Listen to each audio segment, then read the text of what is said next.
Flo Sherpenisse is an emerging speaker who is passionate about learning new things and cultivating excellence in others in her Toastmasters journey to the district stage in 2016 and in her professional life as a clinical educator and sales representative. She has learned that body language can either augment or detract from one's message. She truly believes that effective body language, like any skill, can be learned and as a result is accessible to everyone. Ladies and gentlemen, please help me in welcoming Flo Sherpenisse. Let's get physical. Let's get physical. Flo Sherpenisse. Thank you, Angie.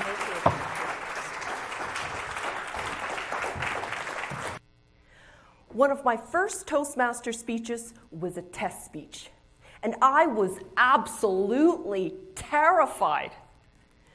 By the time the Toastmaster introduced me, I knew this was it. There was no escape. Looking out over the sea of unfamiliar faces, I grew roots on stage. This way, I couldn't sway, spew, or swoon. My body told the audience how inexperienced and stressed I was. Body language is what my body is saying to you, and vice versa, either reinforcing our verbal messages, detracting, or even contradicting it. It's how our postures and gestures are perceived by the audience, whomever that might be. This presentation will explore the storytelling principle of showing, not telling. Specifically, characters, emotion, and progression. A common misperception about Toastmasters is that our words count for a fraction of our communication. There's a common misperception that communication skills only mean speaking skills. But those words are a fraction. In fact, over 50% of our total communication is body language. Olivia Newton-John sang, "Let's get physical, physical, let me hear your body." Woo! Our bodies speak volumes. If we leave body language to chance, we revert back to our evolutionary and instinctive postures in response to stress. When everyone's eyeballs are focused on us, we become shrinking violets, timid and small. Think of body language like a yellow highlighter. You wouldn't highlight the entire document. Instead, you'd highlight select words and phrases you want to emphasize and remember. Body language is that highlighter. So often in our speeches, we narrate. In narration, we tell the audience our story. Instead, showing, not telling, means reliving the experience. The audience can see the scene and feel the emotion. They're transformed from passive recipient to active participant. For example, in narration, my dad is a senior and a character. He often parents me with well-meaning insults. See how I've told you about my beloved dad? Now, I'm what's called a banana. Banana is slang for someone of Asian descent who's westernized. Now, if I were to show you my dad, it might look like this. By the way, he calls me Florence.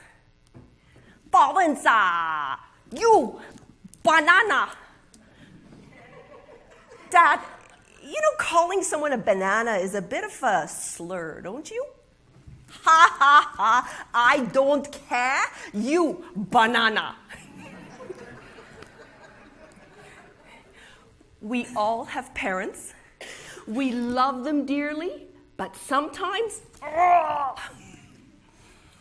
the audience should get the gist of what we're saying through only body language. Let's apply that principle to the sentence about parents. We all have parents. But sometimes, did you get the gist? Body language can be used to show characters and emotion. Now, some might say, I'm not shamelessly slapstick. It's not my speaking style. And all I need to do is deliver this work presentation. Well, all these techniques can be dialed down for a work presentation or a more restrained speech. One way is to show progression, like an outline or a timeline. Points 1, 2, and 3, or past, present, and future, moving from speaker, stage right, to center, to stage left, appearing left to right to the audience, the same direction we read. Recently, I heard a presentation about the dangers in using plastic water bottles. The 3 points included, first, how the production of bottled water is a drain on our natural resources. How plastic byproducts are harmful to our health. And finally, how the use of plastic water bottles isn't sustainable. Did you see the progression of the 3 points presented? Body language gives the audience visual cues. It helps them by telling them, you're moving to the next point. Sometimes without overtly having to say so. Like a visual form of pacing, maintaining audience engagement and giving visual interest. Friends, fellow Toastmasters, we've just scratched the surface of body language. Showing, not telling, creates a more immersive experience and strengthens our connection with the audience. Our bodies speak volumes. What will you say?